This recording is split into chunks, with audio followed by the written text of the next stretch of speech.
안녕하십니까. 처음 뵙겠습니다. 만 에너지 솔루션 코리아에서 세일즈를 담당하고 있는 이제 손형탁 책임입니다. 반갑습니다. 제가 이제 올해 이제 3년 차로 여기에 세 번째로 여기 발표를 맡고 있는데, 작년 같은 경우에는 메탄올에만 조금 초점을 맞춰서 말씀을 드렸고, 올해는 뭐 시간은 조금 짧지만 그래도 메탄올이랑 암모니아에 대해서 전부 다 좀 설명을 드릴 수 있게 전반적으로 그 대체 연료가 어떻게 진행이 되고 있는지 전반적인 사항을 조금 말씀을 드리도록 하겠습니다.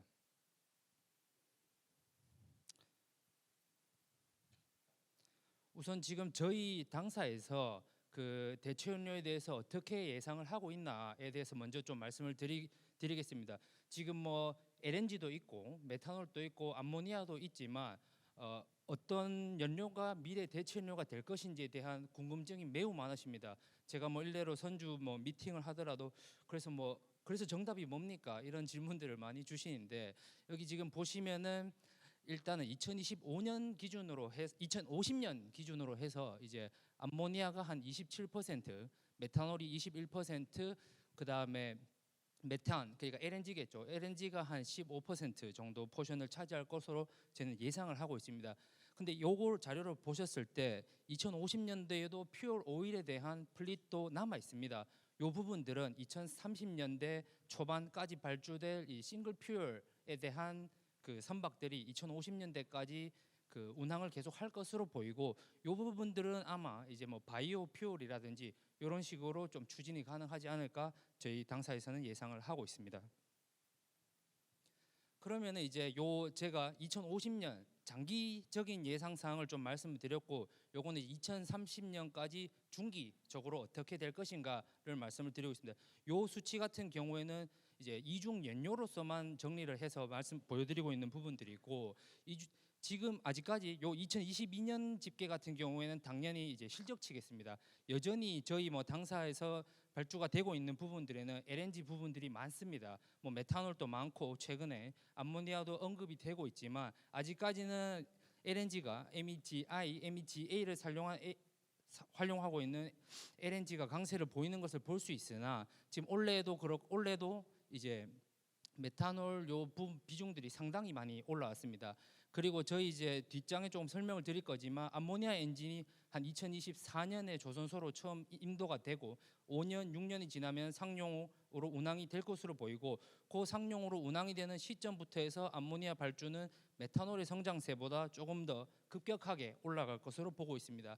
그래서 2030년대를 기점으로 해서 암모니아가 메탄올 대비 발주가 더 많이 나올 것이다 라고 저희가 예상을 하고 있고, 2030년도 그러니까 중기 전망으로 봤을 때는 암모니아가 조금 더 수치가 많지만 전체적으로는 암모니아, 그다음에 메탄올, 이렇게 LNG 이렇게 세 가지 대체 연료가 이제 우세할 것이다라고 저희는 예상을 하고 있습니다.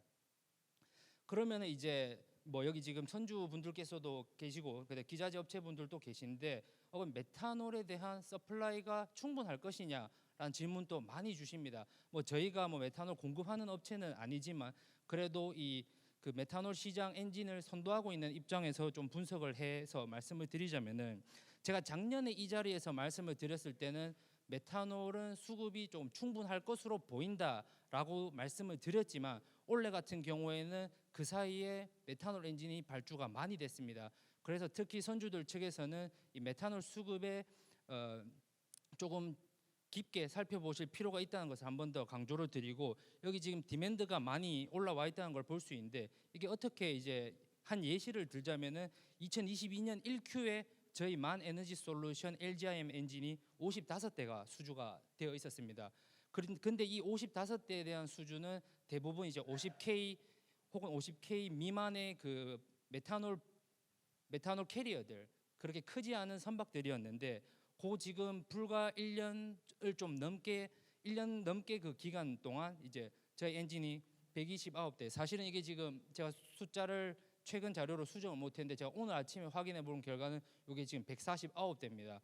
149대인데 그 149대에 대한 부분들은 대부분 대형 컨테이너선에 들어가는 이중연료 추진입니다. 결국 엔진이 더 크고 메탄올을 더 많이 연료를 소모를 할 수 있다라는 것을 이제 말씀을 드리는 부분들이고, 그래서 서플라이 대비해서 그 서플라이가 조금 부족할 수도 있으니 조금 더 지켜봐야 될 필요는 있겠다라는 이 측면에서 말씀을 드린 부분입니다. 그럼에도 불구하고 이제 여러 가지 뭐 해외 특히 유럽 지역들 해서 지금 각 메탄올 특히 이제 그린 메탄올 그다음에 바이오매스를 이용한 그린 메탄올이라든지 이 메탄올 측면에서 지금 많은 MOU랑 투자 결정들이 이루어는 지고는 있습니다. 이루어는 지고는 있고 그래서 아마 이런 메탄올 추진 특히 컨테이너를 기점으로 한 메탄올 추진에서 이런 측면들이 점점 가세가 되면서 메탄올 생산량도 우선은 늘어날 것으로는 보인다 정도로는 이제 말씀을 드릴 수 있고 저희가 생각하기에는 한 2040년대까지는 이제 1억 2,800만 톤, 그 다음에 2050년대까지는 2억 5,500만 톤의 메탄올이 필요할 것으로 예상을 하고 있습니다. 그럼 메탄올은 이 정도가 지금 수요가 예상이 되는데 암모니아는 어떤가? 요게 그 지금 장표로 그래프로 말씀을 드린 부분들입니다. 제가 아까 뭐 2050년까지 2억 8천만 이제 뭐 톤을 말씀드렸는데 암모니아 같은 경우에는 아까 말씀드린 것처럼 완전 탈탄소 기조로 인해서 암모니아 수요가 메탄올보다는 조금 더 올라갈 것으로는 생각이 들고 이제 한 3억 4,500만 톤 정도가 2050년대까지 필요할 수 있다라는 것을 이제 저희 회사에서 지금 예측을 하고 있습니다. 물론 이런 자료들 같은 경우에는 저희가 뭐 한 3개월에 한 번씩, 6개월에 한 번씩 계속 업데이트를 하고 있습니다. 그래서 뭐 필요하시면은 저희 당사에 연락을 주시면은 이런 업데이트되는 부분들을 계속 지속적으로 좀 업데이트해서 미래에 대한 이제 연료가 어떻게 진행이 될지 좀 업데이트를 지속적으로 드릴 수 있도록 하겠습니다. 그러면 이제 연료 가격들은 어떻게 될 것인가라는 저희 추세 예상치인데 여기 보시면은 요 까만색, 그 다음에 초록색, 노란색 같은 경우에는 이제 그 머스크에서 발표한 자료입니다. 요 같은 경우에 이제 메탄올에 대한 가격들이고 그 다음에 요거는 이 암모니아에 대한 가격에 대한 예상치입니다. 물론 예상치라서 추후에 수요 공급에 따라서 그 금액이 바뀔 수는 있지만 암모니아 같은 경우에 이제 대기 중에 있는 질소 그 다음에 그 친환경으로 생산한 뭐 수소들을 활용을 해서 그 금액이 바이오매스를 활용한 메탄올보다는 쌀 것이다. 여기 있는 PS가 뭐 포인트 소스라고 해서 바이오 메탄올 혹은 저기 뭐 그린 메탄올 요런 이제 바이오 특정 타겟을 가지고 생산한 메탄올을 말씀을 드리는 부분들이고 반면 비교를 했을 때 암모니아는 그거 대비해서는 금액이 조금 더 저렴해질 것으로 보인다.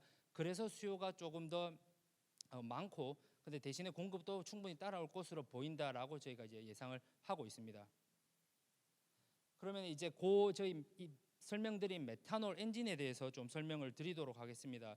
이 메탄올 엔진은 저희 엔진은 이제 LNG, 에탄, 메탄올, LPG 저희가 준비하고 있는 암모니아 라인업이 대체연료에 대한 그 라인업이 전부 다 있다고 보시면 되겠고요. 그다음에 메탄올 같은 경우에는 129군데 최근에 또 삼성중공업의 에버그린 호선이라든지 이런 것들이 계약이 추가가 되면서 지금은 149대까지 이제 그 수주 오더록이 이제 올라가 있다라고 보시면 되겠습니다. 한 가지 이제 흥미로운 것은 저희가 이 메탄올 엔진은 최초의 메탄올 탱커 즉 메탄올을 카고로 옮기면서 그것을 연료로 사용하겠다라는 것으로 개발을 했으나 머스크에서 메탄올을 적극적으로 채용을 하기 시작하면서 여기 보신 바와 같이 최근에 지금 그 오더에 대한 부분들은 전부 다 컨테이너입니다. 특히 대형 보어, 라지 보어들 이제 95보어, 80보어면은 이제 통상적으로 뭐 한 이제 13,000 TU 이상의 컨테이너 선에 요 메탄올이 전부 다 적용이 되고 있는 이 추세가 더 강하다. 이렇게 지금 해석이 될 수 있겠습니다.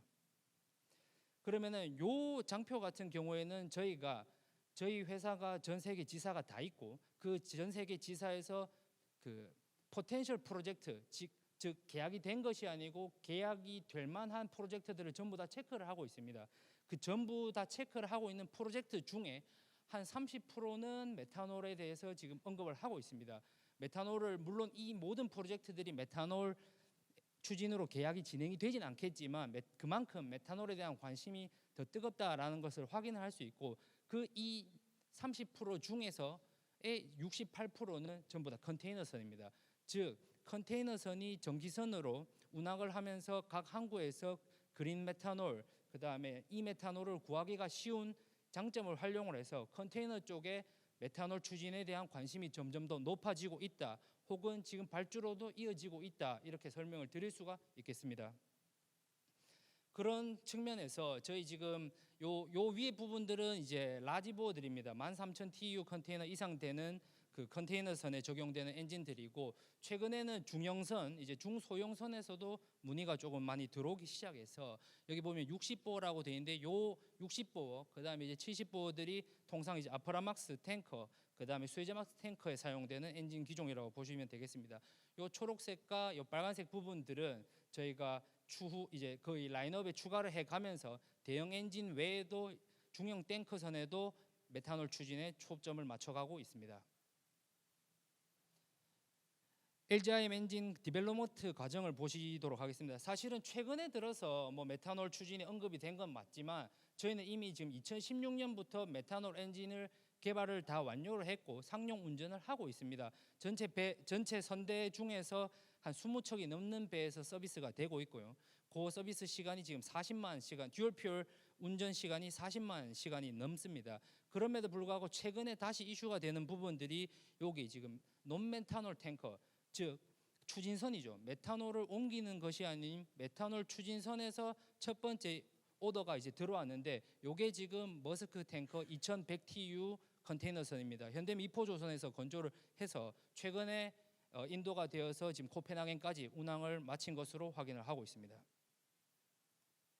그래서 여기 지금 머스크에서 제가 머스크 장표도 한 개 넣었는데, 머스크에서 라이너 특성상 전기 항로를 띄기 때문에 그 전기 항로에서 메탄올을 구하기 쉽기 때문에 이런 움직임이 이어지고 있다라는 것이고, 그리고 지금 요 16,200 TU랑 17,000 TU를 제가 적어뒀는데, 요 엔진들 같은 경우에는 저희도 이제 처음 적용을 하고 있는 95보어 엔진이 되겠습니다. 그래서 8개 실린더를 활용을 한 8G95 엔진이 이제 다 제작이 되어서 선박에 일단 올라는 갔습니다. 물론 아직까지 이 배들이 인도는 되지는 않았습니다만은 올해 2월에 이렇게 해서 배드 플레이트를 놓고 이제 저희 라이센스를 가지고 있는 이제 현대 중공업 엔진기계 사업부에서 요거를 다 설치를 진행을 했습니다. 이렇게 해서 위에 가스 블록들, 이런 사진들을 보실 수가 있고, 그렇게 해서 지금 3월 달이랑 4월 달에 거쳐서 4월 달에 현대중공업에서 다 테스트가 진행이 되었습니다. 그렇게 해서 요 배들은 아마 내년 초에 선박이 이제 요 대형 보호를 적용한 선박이 인도가 될 것으로 보이고, 크게 FAT나 이런 테스트들을 R&D 테스트와 FAT 테스트를 진행하면서는 이제 크게 문제는 없었던 것으로 제가 이해를 하고 있습니다. 그 다음에는 이제 저희 차세대 또 엔진인 암모니아 엔진에 대해서 조금 설명을 드리도록 하겠습니다. 이때까지 뭐 메탄올 전부 다 탄소가 있는, 어찌됐거나 탄소가 절감이 될 수는 있지만 탄소를 배출하는 엔진입니다. 요 암모니아 엔진을 이제 보시면은 저희가 2024년에 이미 암모니아 엔진이 계약이 되어 있습니다. 암모니아 엔진이 계약이 되어 있고 지금 설계 생산이 진행 중이고 2024년 말 정도에 이제 첫 번째 60보어 암모니아 엔진이 조선소로 인도가 될 것입니다. 요거는 이제 일본이랑 하고 있는 프로젝트고, 일본 엔진 빌더, 그다음에 일본 조선소로 통해서 요 프로젝트들은 진행이 되어 가고 있습니다. 그래서 지금 저 요 잘 보이지 않는데 요 R&D 테스트가 올해 7월에 여기 저희 회사 코펜하겐에 가면은 리서치 센터가 있습니다. 요 4개 테스트 엔진이 있는데 요 4개 기통 중에 3개 기통은 디젤로 운행을 했고요. 한 개만 암모니아 버닝을 할 수 있는 가스 블록을 설치를 해서 원실린더 테스트를 다 진행을 했습니다. 그 다음에 아마 올해 말 혹은 내년 초에 요 코펜하겐에 있는 테스트 엔진을 통해서 풀스케일 테스트를 할 수 있을 것으로 제가 예상을 하고 있고, 그 다음에 그 테스트 기반을 바탕으로 해서 2024년에 조선소로 첫 번째 엔진이 인도가 됩니다.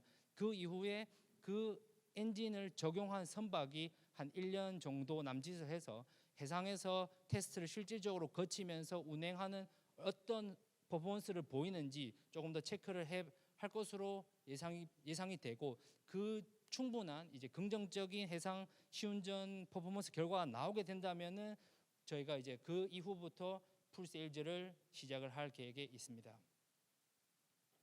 그래서 뭐 요거는 아까 말씀드린 것처럼 이제 7월 달에 나온 홍보 자료고요. 그다음에 요 코펜하겐에 있는 리서치 센터에서 엔진이 이제 원 실린더 한 개 기통만 이제 암모니아 테스트를 진행을 했습니다. 요 같은 경우에는 지금 나머지 3개 기통에다가 암모니아 버닝이 될 수 있게 지금 변환 과정을 좀 거치고 있고 설계적인 부분들이랑 이제 실제 그것을 다 개조를 하는 작업들을 다 마치면 아마 올해 말 혹은 내년 초가 될 것으로 예상을 하고 있습니다. 암모니아 엔진이 어떤 이제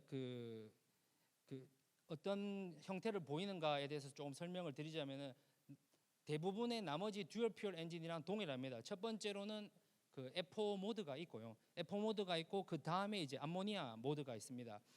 F4 모드 같은 경우에는 나머지 다른 투 스트로크 디젤 엔진과 동일하게 디젤 사이클을 사용을 하고 암모니아 모드도 마찬가지입니다. 역시나 디젤 사이클로 활용을 한데 이제 한 파일럿 오일은 조금 더 분사가 되어야 될 것으로 보입니다. 파일럿 오일은 저희가 지금 첫 번째 실린더 기통 테스트를 했다고 말씀드렸는데 한 10%에서 15% 정도가 나왔는데 지금 요것은 첫 번째 뭐 아직까지 테스트하고 있는 단계니까요. 요것들은 점점 R&D 테스트를 통해서 5%까지 타겟을 줄여 나가겠다라고 지금 R&D에서 지금 언급을 하고 있습니다. 그리고 이제 이 암모니아 엔진 개발 과정에서 가장 중요한 이제 그 배출물에 대한 것을 좀 말씀을 드리자면 이제 아산화질소가 되겠습니다. 요 N2O는 다 아시다시피 탄소 대비해서 글로벌 워밍 포텐셜 지수가 298배입니다. 탄소 한 개 지수보다 더 많은 이제 지구 온난화를 야기를 하고 있기 때문에 저희 당사에서는 요 N2O를 배출하지 않는 것에 최대한 목적을 맞추고 있고 지금 코펜하겐에서 진행한 원실린더 테스트에는 우선 N2O가 발생하지 않았습니다. 계속 이런 식으로 R&D 테스트를 진행을 하면서 N2O는 나오지 않게 엔진 튜닝으로 일단 잡아낼 것으로 예상을 하고 있고 암모니아 슬립 같은 경우에도 많은 우려를 종종 주시고 있는데 암모니아 슬립 같은 경우에는 배기가스 후단에 설치가 될 SCR로 트리트먼트를 할 수 있을 것으로 예상을 하고 있으나 아직까지 요 SCR의 뭐 규모라든지 혹은 크기라든지 이런 것들은 아직까지 R&D 사항이 다 정립이 되지 않아서 지금 R&D가 진행이 되고 있다. 이렇게 지금 이해를 하시면 되겠습니다. 그러면 이 그린하우스 워밍 포텐셜이 298배가 되는 아산화질소가 만약에 엔진 튜닝을 통해서 잡아내지 못한다라는 가정을 가지고 이제 했을 때는 추후에 요 N2O 리액터를 설치할 백업 플랜을 가지고 있습니다만은 최대한 엔진 튜닝을 통해서 아산화질소는 나오지 않게 하는 것이 저희 R&D가 가지고 있는 지금 최대 목표를 이 N2O 발생이 되지 않게 하는 것이라고 이제 말씀을 드릴 수가 있겠습니다. 그래서 이제 요약을 좀 드리면은 우선 뭐 메탄올 같은 경우 그다음에 암모니아 이렇게 지금 오늘 말씀드린 두 가지 연료에 대해서 좀 설명을 드렸는데 사실은 뭐 기술 개발 과정도 다르고 연료 성상도 다르다 보니 아마 진행되고 있는 속도가 좀 다를 겁니다. 여기 그래서 이제 엔진 테크놀로지 머추리티 같은 경우에는 지금 메탄올 같은 경우에는 아까 말씀드린 대로 40만 시간의 그 필드 테스트 경력이 있습니다. 그렇기 때문에 거의 뭐 기술적으로는 다 완전히 준비가 되었다라고 말씀을 드릴 수 있겠고 암모니아 같은 경우에는 아직까지 R&D 테스트 과정에 있다. 그다음에 뭐 엔진에 대한 그 어빌리빌리티를 좀 보자면은 메탄올 같은 경우에 저희가 한 지난 8년 동안 수많은 라인업들을 추가해 왔습니다. 95보어, 80보어, 그다음 작게는 50보어, 즉 50K 메탄올 캐리어부터 뭐 15,000 TU 뭐 컨테이너 선박들까지 다 커버를 할 수 있는 엔진이다. 이렇게 보시면 되겠고 이제 암모니아 엔진 같은 경우에는 제가 아까 말씀드린 것처럼 우선은 지금 60보어 엔진에만 초점을 맞춰서 진행을 하고 있습니다. 아마 지금 진행이 되고 있는 프로젝트가 내년 2024년 말에 조선소로 인도가 되면은 그때 두 번째 엔진 보호가 발표가 될 것으로 저희 회사에서 지금 플랜을 그렇게 짜고 있습니다.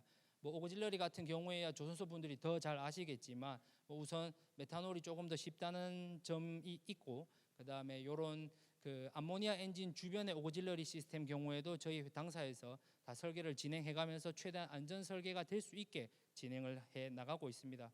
그다음에 뭐 톡식이라든지 이런 부분들이 있지만 뭐 결론적으로 요 그린하우스 가스 부분에 있어서는 둘 다 뭐 장단점이 있겠습니다. 그래서 요 장표를 이제 제가 정리를 해드린 이유를 말씀을 좀 드리자면은 정답은 없습니다. 정답은 없되 이제 각 조선소에서 혹은 각 선사에서 본인들에게 맞는 솔루션이 뭔지에 대한 해결책을 드리려고 저희가 하는 겁니다. 저희가 일단은 엔진 라인업들은 전부 다 준비가 되어 있고 속도 차이는 있겠지만 다 준비가 되어 있습니다.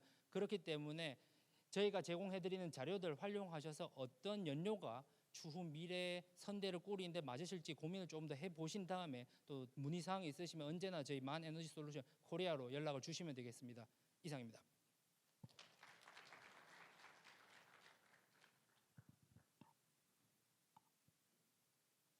이게 시간을 정말 잘 맞추셔가지고 근데 이제 지금까지 발표해 주신 내용에 대해서 일단은 여기 청중분들 중에서 질문 하나만 좀 받고 다음으로 넘어가도록 하겠습니다.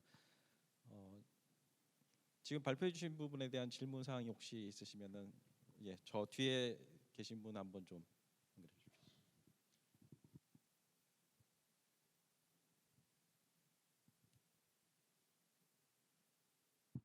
네, 한국해양대학교의 오민호라고 합니다.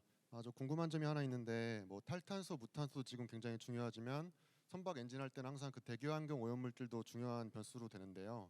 이제 메탄올 엔진이 이제 기존의 디젤이나 LNG에 비해서 혹은 암모니아 엔진이 기존의 엔진들에 비해서 낙스나 이런 것들에 대한 배출량은 좀 어떤지 좀 궁금합니다. 일단 저희가 매 엔진별로 해서 출력을 우선 주시면은 그 에미션 레포트를 다 제출을 드리고 있습니다. 각 프로젝트별로 에미션 레포트를 다 제출을 하고 있고 뭐 메탄올 같은 경우에는 사실은 뭐 CO2 부분이 뭐 HFO 대비해서 드라마틱하게 완전히 떨어지진 않습니다만은 그것이 이제 그린 메탄올이라든지 이제 이 메탄올 부분을 활용했을 때 그 카본 뉴트럴 연료다 이렇게 지금 말씀을 좀 드릴 수 있겠습니다. 나머지 상세에 뭐 다른 NOx, 뭐 N2O 이런 부분들은 제가 한번 저한테 연락을 한번 주시면은 그거 숫자로 한번 보실 수 있게 제가 자료를 제공을 해드릴 수 있도록 하겠습니다. 혹시 다른 질문 없으시면은 그 앞에 마지막 질문하고 넘어가겠습니다. 네, 잘 들었습니다. 한국 글로벌 솔루션 권호익입니다. 지금 보면 이제 LNG를 이제 MEGI하고 XDF가 있는데 각각 하이 프레셔, 로우 프레셔에서 어차피 둘 다 이제 더블 파이프로 엔진음 들어오고 지금까지는 한 번도 그 더블 파이프에서 리키지는 없는 걸로 알고 있습니다.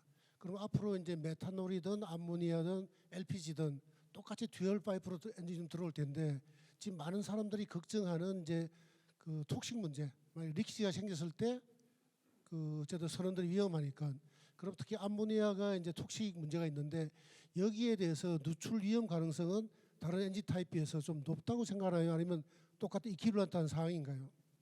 우선 뭐 그 대답에 대해서는 저희가 일단 준비는 다 하고 있습니다. 특히 엔진 부분들에 대해서 뭐 소재라든지 이런 부분들을 좀 리키지에 좀 더 강한 소재로 적용을 한 것은 사실이고 특히나 이제 플랜지와 플랜지를 연결하는 그 게스켓 부분들 특히 엘라스토머들은 또 다른 소재로 전부 다 적용을 했기 때문에 우선 최적의 안전 설계를 위해서는 특히 뭐 이제 리키지 문제라든지 이런 부분들은 걱정을 조금 더셔도 될 것 같고 그 외에 이제 다른 이제 레귤레이션 부분들이 조금 더 정립이 되면은 저희가 다른 그 엔진 외부의 오거질러리 부분을 이제 구성함에 있어서 어떤 부분들 특히 벤틸레이션 파이프 부분에 앱소버를 설치를 해야 되는지 안 해야 되는지 그런 상세 가이드가 조금 더 나올 것으로 예상이 되고 있습니다.